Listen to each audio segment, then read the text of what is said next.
Hello there, it's Alana, and I've received a question about this problem, which is 6.2, number 39. And it has a little t after it, and that means they expect you to use a calculator or computer to be able to find these probabilities. Okay, so let me click on the question help, and I'm going to view an example. And then this font is really small, so I'm just going to copy and paste this into another problem, or another page, so I can make it larger. So that's what I did right here. So according to a study done by a university student, the probability a randomly selected individual will not cover his or her mouth, not cover his or her mouth when sneezing is 0.267. Suppose you sit on a bench in a mall and observe people's habits as they sneeze. Now you're thinking, oh, gross, first of all, hopefully. And second of all, you're thinking, why would I ever do this? Well, pre-nursing students, people that are studying epidemiology, science students, etc. This might be the kind of thing that you study for public health. All right, now the first thing to notice about all this is that this is binomial. Let's go look at the rules of what makes something binomial. So to be binomial, it has to be performed a fixed number of times. Well, we have that. We're looking at 14 people. Then we have our trials are independent. Of course, since you're picking 14 random people, whether one covers when they sneeze will have no effect on the others. For each trial, there should be two disjoint outcomes, success and failure, and X is the number of successes. And then P is the probability of success, and Q is the probability of failure. Okay, so we've got 14, right? There's our N right there, 14. So 14 is our N. Our probability of success is right here. It's 0.267. So our probability of failure is 1 minus that. So 1 minus 0.267 is 0.733. Sorry, I already did this problem once, so that's why I'm just doing this as a revealing thing. The computer ate my video. All right, now success and failure and X are all words. So success would be not covering their mouth. Failure would be that they do cover their mouth. And X would be the number that did not cover when sneezing, out of 14. Now, this is going to be a little strange, but remember, success is not always a good thing. Success is just what you're looking for. So in our case, not covering their mouth when they're sneezing is what we're looking for, but it's not a good thing.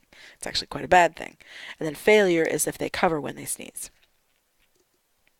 Remember from the notes that S, F, and X should be words, P, Q, and N should be numbers. All right, we'll use these ideas to be able to answer the questions. So what is the probability that among 14 randomly observed individuals, exactly 9 do not cover their mouth when sneezing? All right, so I'll go back to my table here, and I've got all these probability rules. And the words exactly and given number, like 9, would be binom PDF, so we'd be using rule number 1. Binom PDF n comma p comma x. So that'll be 14 comma 0.267 comma 9. All right, clear. Let me do this again. So second distribution, binom PDF is letter A. I've got 14 trials, 0.267 and 9. And I get an answer of 0.0029. Beautiful. What is the probability that among 14 randomly observed individuals, fewer than 3 do not cover their mouth when sneezing? All right, fewer than 3 would be fewer than, rule number 2.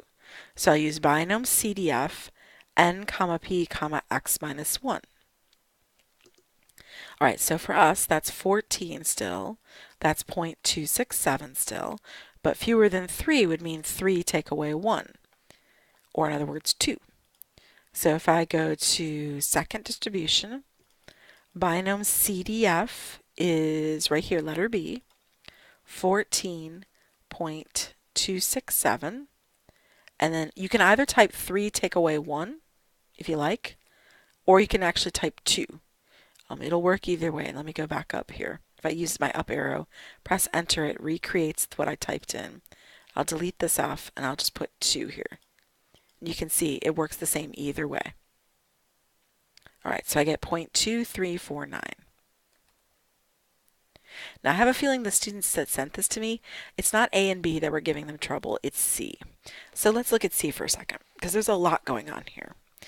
Would you be surprised if after observing 14 individuals, fewer than half covered their mouth when sneezing? Okay, so let's start off with the word surprise.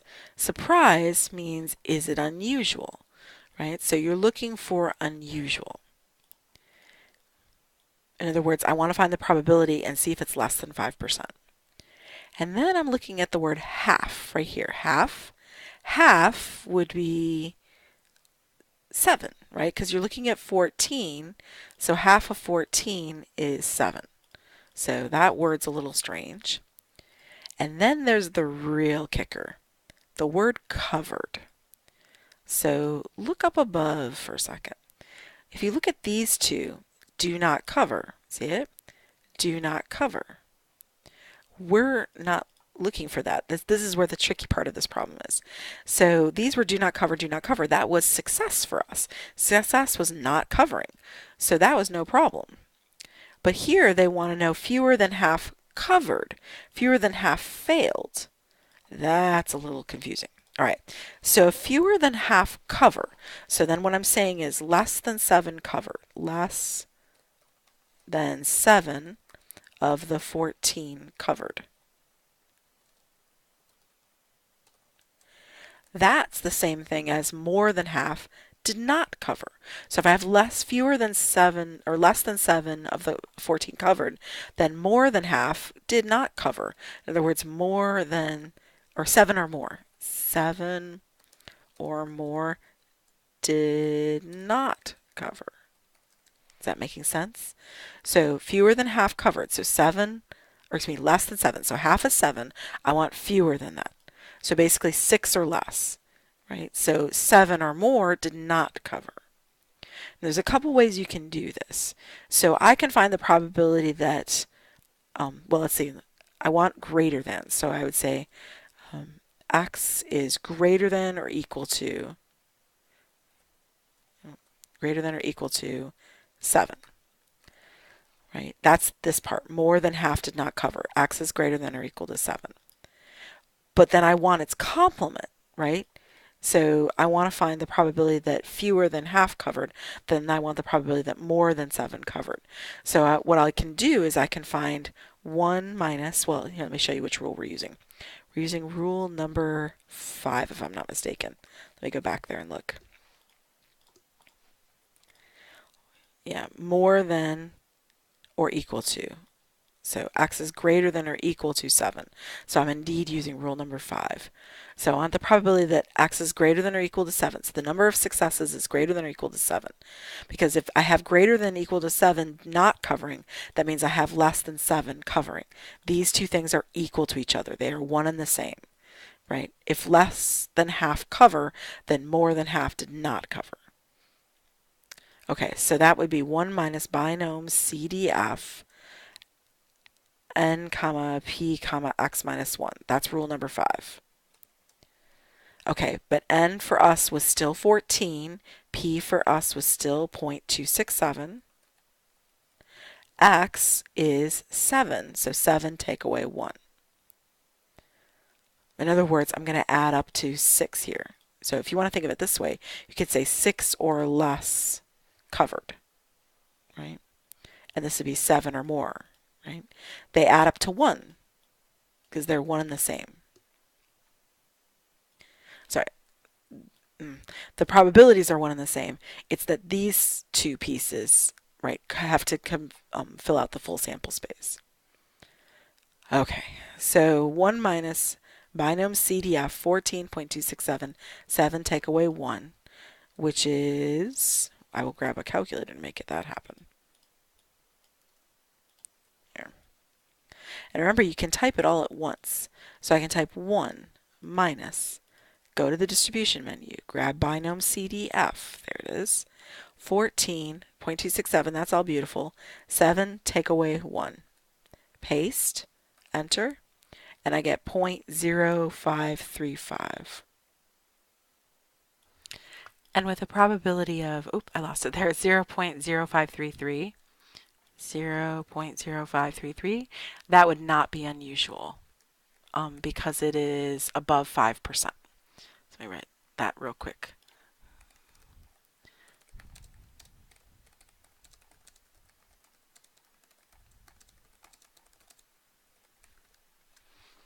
So we would not be surprised.